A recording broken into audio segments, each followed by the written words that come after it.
కాబట్టి వేరే మతాలను అసహించుకుంటూ వేరే మతాలకు దాడులు చేయమని చెప్తే అది తప్పు. కానీ అదేవిధంగా ముస్లిమ్స్ కానీ క్రిస్టియన్స్ కానీ ఎవరికైనా వర్తిస్తుంది. వాళ్ళ మతం వచ్చేసి వాళ్ళ నమ్మిందాన్ని కాపాడుకోవడం, అంతే తప్ప వచ్చేసి వేరే వాళ్ళని అటాక్ చేయడం అనేది తప్పు.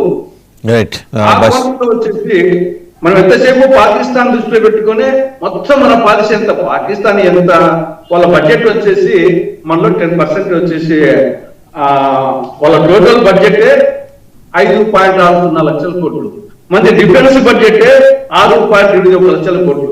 పొద్దుసం వాళ్ళని చూసి పులి చూసి నక్కబాటు పెట్టినట్టు ఇక్కడ ఓవర్ రాజకీయం చేయడము, ఇక్కడ సమస్యలు సృష్టించడము.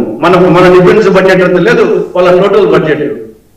మనకు వచ్చేసి ఇప్పుడు ప్రపంచ బ్యాంక్ ఉన్నాం, ప్రపంచ బ్యాంక్ వాళ్ళకి ఎంత ఇచ్చింది? $700 మిలియన్.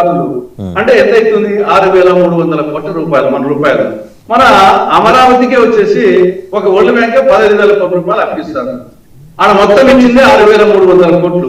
అంటే ఇక్కడ తులసిరెడ్డి గారు చిన్న సబ్మిషన్, తులసిరెడ్డి గారు ఒక్క నిమిషం అండి రవికుమార్ గారు, తులసిరెడ్డి గారు చిన్న సబ్మిషన్. అమరావతికి 15,000 కోట్లు ఇచ్చారంటే ఇది ప్రోగ్రెసివ్ అండ్ డెవలప్మెంట్ యాక్టివిటీ అండి, అది విధ్వంసం కదా. వాడు 6,300 కోట్లు 6,000 కోట్లు మళ్ళీ తీసుకెళ్లి ఉగ్రవాదులకు పెడతాడు, లష్కర్ ఎ తోయిబాకి, జైషే మహమ్మద్ కి, హిజ్బుల్ ముజాహిదీన్కి పెడతాడు. అది చేసేది అదే కదా. వచ్చేసి మన డిఫెన్స్ బడ్జెట్ అంతా కూడా లేదు, వాళ్ళ యొక్క టోటల్ బడ్జెట్ వాళ్ళ నుంచి వచ్చేసి మనం అంతా